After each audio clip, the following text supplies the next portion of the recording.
Imen, tu m'as demandé de refaire un tout petit point macroéconomique et donc je vais essayer de m'y livrer. Donc bon, je voulais partager avec vous un certain nombre de faits en fait assez simples, mais je trouve que ça permet de poser en fait le sujet. D'une part, la performance des marchés sur les 30 derniers jours. Donc vous avez, je crois que vous commencez à avoir l'habitude de ce tableau, c'est un extrait d'écran Bloomberg. Je crois que vous avez déjà probablement tous entendu parler de Bloomberg. C'est vraiment l'outil d'information de base. Alors, ça donne pas simplement des performances, ça donne plein d'informations sur l'économie, ça donne plein d'informations sur la vie des sociétés. Sur cet écran, vous avez les performances des différents indices mondiaux, principaux indices mondiaux. Il n'y a bien sûr pas tous les indices mondiaux. Il faut regarder les deux colonnes à droite. Vous en avez une. La plus à droite, c'est la performance en euros et celle qui est juste à côté, c'est la performance en devise locale.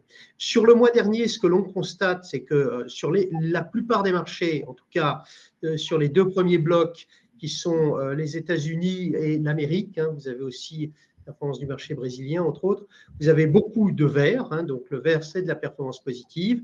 Sur le bloc européen, vous avez aussi du vert, et puis en bas, c'est moins, je dirais, entre autres, vous voyez qu'il y a un peu de rouge sur la colonne de droite. Ce qui diffère la colonne de droite et l'autre à côté, c'est ce que je disais, c'est qu'à droite, vous avez des performances en euros. Et donc, ce que vous remarquez, c'est qu'effectivement, les marchés américains ont fortement rebondi sur les 30 derniers jours, entre autres le Nasdaq, qui est l'indice de référence des valeurs technologiques, qui a une performance en dollars de plus de 10,15%, mais en euros, bien sûr, la performance est un peu inférieure, puisqu'on y reviendra. L'euro s'est renforcé sur ces 30 derniers jours. Donc, premier constat, un mois finalement qui a été positif, et d'une certaine façon en devise locale, donc respectivement en dollars et en euros, qui a été plus fort sur les États-Unis que l'Europe. Vous vous rappelez que le constat qu'on va, et on va le refaire si tu me mets le prochain tableau, qui sont les performances depuis le début de l'année, ce que l'on constate, c'est qu'en fait, les marchés européens surperforment les marchés américains, même si cette surperformance depuis le début de l'année s'est réduite. Et là, vous avez donc les performances depuis le début de l'année. Les marchés américains sont repassés en dollars, donc en devise locale, en positif. Et c'est, je dirais, c'est tout à fait récent. C'est grâce aux derniers jours. Vous avez entre autres le S&P 500, qui est l'indice de référence, qui en dollars indique une performance supérieure de 2,7%. Le Nasdaq, dont je viens de vous parler, l'indice de technologie, qui a une performance de plus de 2%. Vous avez très bonne performance du côté de Ibovespa, entre autres. Et vous avez aussi des bonnes performances et des meilleures performances sur l'Europe, puisque vous voyez que certains indices européens s'inscrivent en hausse supérieure à 20%. Que vous voyez que c'est la ligne DAX, donc ça c'est l'indice de référence sur le marché allemand, la ligne IBEX, qui est l'indice de référence sur le marché espagnol. Le constat qu'on fait, c'est que le CAC 40 est un peu en retard, même par rapport au DAX, en tout cas avec une performance qui est très inférieure, puisque la performance du CAC 40 est de 5,74 et celle du DAX est de 20,6. Alors attention, ce qu'il explique en grande partie, c'est bien sûr la distribution sectorielle de ces indices. Ces indices sont des représentations imparfaites en fait des économies qu'ils représentent. Ils réunissent généralement les plus grosses entreprises, du moins celles qui ont les valorisations les plus élevées, donc les capitalisations boursières les plus élevées sur leurs différents pays. Et il y a des différences entre pays. Entre autres, la France est pénalisée par un secteur qui est important sur la France, mais je laisserai peut-être Pierre y revenir, qui est le secteur du luxe, qui est un secteur qui a des difficultés depuis quelques mois du fait de toutes les incertitudes que l'on a bien sûr sur les dynamiques de consommation en Chine principalement, mais aussi aux États-Unis. Peut-être juste un point rapide, et tu as raison de passer, Imen, parce que je n'ai que 10 minutes sur ce tableau qui vous donne maintenant un regard différent. C'est la performance donc d'un indice européen qui est un indice assez générique composé de 600 valeurs qui s'appelle le Stoxx Europe 600. Vous voyez que le premier secteur, c'est les banques, avec une performance qui est très importante. C'est vrai que c'est quelque chose qui a été, et c'est le secteur le plus performant et de loin, je dirais, cette année, puisque le secteur bancaire est en hausse de plus de 36%. Le deuxième secteur, c'est l'assurance. Le troisième secteur, c'est les utilities. Les utilities, c'est les concessionnaires de services publics, pour parler français. Et le quatrième secteur, c'est le secteur des télécoms.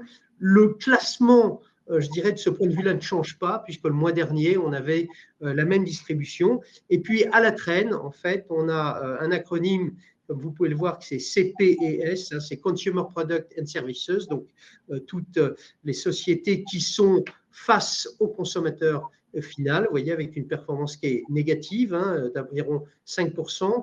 Les matières premières, les basic resources, donc les matières premières, et puis tout ce qui est voyage et loisirs. Et la technologie, à la différence de ce qu'on observe sur les États-Unis, est un secteur qui est sous-performant pour l'instant sur l'Europe, puisque vous voyez que la performance du secteur technologique en Europe est de 5,5%, alors que la performance de l'indice, qui est ce stock 600 dont je viens de vous parler, est de plus de 11% et quasiment 12%. Voilà donc le premier constat qu'on peut faire. Le deuxième constat qu'il faut faire, c'est sur les taux d'intérêt qui ont une influence importante, effectivement, sur je dirais la dynamique des marchés. Vous savez qu'ils se sont fortement réappréciés dans la deuxième partie de ce premier semestre qui est quasiment derrière nous, puisqu'on est déjà le 11 juin. Aujourd'hui, en fait, ils semblent se stabiliser, respectivement sur les États-Unis autour de 4,44 et sur l'Allemagne pour le taux à 10 ans 2,52%. Alors, on a beaucoup regardé, et je dirais le comportement des taux américains a beaucoup influencé récemment la dynamique des marchés européens et des marchés internationaux, parce que finalement, il y avait l'idée un peu générale que la barrière des 4,50, une fois qu'on la passait, probablement, c'était un environnement qui était peut-être plus négatif en fait pour la dynamique de l'élection américaine, de l'économie américaine, sachant que bien sûr, ces taux, ils évoluent aussi en fonction des attentes d'inflation. Et comme vous pouvez le savoir, on en a parlé déjà la dernière fois, l'inflation reste plus élevée aux États-Unis qu'elle n'est en Europe. Et puis, surtout, il y a beaucoup d'interrogations sur les tendances inflationnistes aux États-Unis à venir, même si les derniers chiffres sont prouvés quand même qu'elle est relativement maîtrisée, du fait effectivement de l'impact qui est difficile pour l'instant à modéliser, de la hausse des taxes douanières. Vous vous rappelez que ça a été quand même un sujet qui a beaucoup animé les marchés, et puis des politiques anti-migratoires aux États-Unis qui posent aussi des problèmes sur, je dirais, l'inflation salariale. On a moins ce problème-là, je dirais, sur la zone euro, et je dirais c'est pour ça aussi que finalement les taux sur la zone euro sont aujourd'hui beaucoup moins élevés que ce qu'ils sont sur les États-Unis. Mais si je reviens rapidement là-dessus, si on regarde l'évolution sur le mois, vous voyez que finalement, il y a assez peu de variations. On a commencé, depuis un mois, finalement, on oscille sur des amplitudes qui sont assez raisonnables sur les taux d'intérêt. Alors, slide suivante. Alors, slide suivante, je vous parlais un peu de rentabilité maintenant, et entre autres de rentabilité des entreprises européennes. Donc, je reviens toujours sur l'Eurostoxx 600 et je prends là une statistique qui nous a été donnée par la maison Goldman Sachs sur la façon dont évoluent les attentes de rentabilité des entreprises cotées en Europe. Vous avez là, en fait, une répartition des marchés en deux grands groupes. Alors, ça ne comprend pas toutes les entreprises, mais d'une part, un premier indice qui s'appelle Gestadome, qui est composé d'actions qui ont une forte exposition sur la zone européenne, et un indice qui s'appelle Gestamer, qui sont composés d'actions européennes, mais avec une forte exposition aux États-Unis. Et en fait, ce qui est intéressant sur ce graphique, c'est qu'on voit bien la dynamique, je dirais, qui est en cours, c'est que finalement sur les actions, et ça c'est intéressant dans le cas aussi de ce que va dire Pierre, puisque finalement les small mid-cap sont généralement des entreprises moins exposées, je dirais, à l'extérieur de l'Europe. Vous voyez que les révisions, c'est ce qu'on appelle EPS, c'est le bénéfice par action en français, les révisions à la baisse de bénéfice par action pour les entreprises qui sont exposées sur l'Europe sont minimes, puisque depuis le début de l'année, on parle d'une révision de moins 1%, alors que les révisions pour les entreprises qui sont exposées sur les États, plus exposées en tout cas à l'extérieur de l'Europe, sont beaucoup plus conséquentes, puisqu'on parle d'une révision qui est de l'ordre de 10%. Alors c'est lié à une certaine prudence, bien sûr, sur la dynamique américaine. C'est lié à des interrogations sur l'impact de la politique fiscale américaine sur que ce soit taxe douanière ou même impôt spécifique, puisque aujourd'hui on parle d'une probabilité d'impôt plus élevée pour les entreprises européennes qui opéraient aux États-Unis. C'est la nouveauté, hein, c'est quelque chose qui est sorti il n'y a pas longtemps.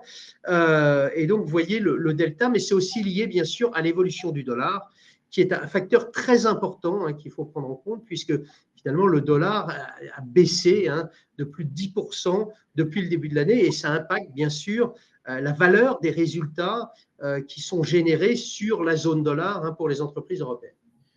Alors, ensuite, on retourne sur les flux. Oui, alors je voulais juste dire un mot sur les flux parce que peut-être vous posez la question de savoir pourquoi en fait les actions européennes surperforment les actions américaines. Ben, c'est parce que en fait il y a à nouveau des acheteurs sur les actions européennes. Vous voyez, c'est 3 mois glissants de flux sur les actions européennes et vous voyez qu'il y a un retour en faveur des actions européennes avec des investisseurs, que ce soit des investisseurs européens d'ailleurs, qui se repositionnent sur l'Europe parce que l'Europe avait été très délaissée ces dernières années par les investisseurs européens ou des investisseurs internationaux qui viennent saisir l'opportunité sur l'Europe puisque finalement la visibilité est plutôt pas mauvaise sur l'Europe et puis surtout vous avez une BCE, hein, qui est très accommodante sur l'Europe alors qu'aux États-Unis il y a beaucoup d'interrogations sur la politique de la Banque centrale américaine. Voilà, alors, l'euro-dollar, ouais, tu disais que justement l'euro-dollar avait beaucoup déprécié du coup. Voilà, on le voit bien sur ce graphique. Hein, si vous prenez le point 2025, qui est le début de l'année, vous voyez qu'on était autour de 1,02, 1,03. Aujourd'hui, on est autour de 1,14, quasiment 1,15. Hein, et bien sûr, tout ça rend plus compétitif l'économie probablement américaine, ou du moins les exportateurs américains, mais moins compétitifs les exportateurs européens, hein, dans ce cas-là. Mais je dirais le dollar s'est déprécié quasiment par rapport à toutes les devises mondiales. Donc, je vais conclure maintenant un peu mon propos. Je dirais il y a quand même la très forte réduction du risque de récession aux États-Unis. Ça explique aussi le rebond en fait du marché américain, entre autres aidé par une consommation qui est très résiliente. Il y a aujourd'hui toujours quand même aux États-Unis un environnement politique qui crée de l'incertitude. Hein, et bien sûr, l'administration Trump est très difficile à suivre. Les décisions qu'ils annoncent sont parfois manque de cohérence, hein, vis-à-vis pour les investisseurs internationaux. Donc, mais bon, en tout cas, il n'y a plus de risque de récession et ça, je pense, c'est le message le plus important. Sur l'Europe, en fait, on est dans une situation un peu d'attentisme parce qu'on veut en savoir plus en fait sur la vitesse à laquelle on verra les bénéfices, entre autres de la mise en œuvre du plan allemand, hein, qui, vous le savez, est un plan qui est très important. Et puis surtout, il y a aussi une bonne nouvelle, je dirais, qui ne concerne pas simplement l'Europe et les États-Unis, même s'ils en sont les bénéficiaires, mais je vous dirais, il y a le sentiment aussi qu'on a quand même une croissance mondiale qui va rester résiliente. Il n'en reste pas moins qu'il y a un certain nombre de questions à venir, hein, pour les semaines à venir, et même peut-être pour les mois à venir, bien sûr.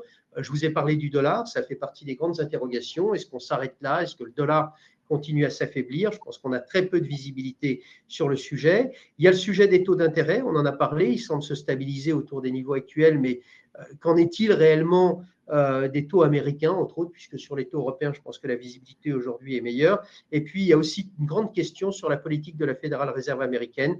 Vont-ils rebaisser les taux cette année ou ne vont-ils pas rebaisser les taux? Une question pour toi. Tu soulignais justement la performance en fait des actions allemandes. Et tu évoquais d'ailleurs en fait justement donc les plans qui ont été annoncés par les autorités.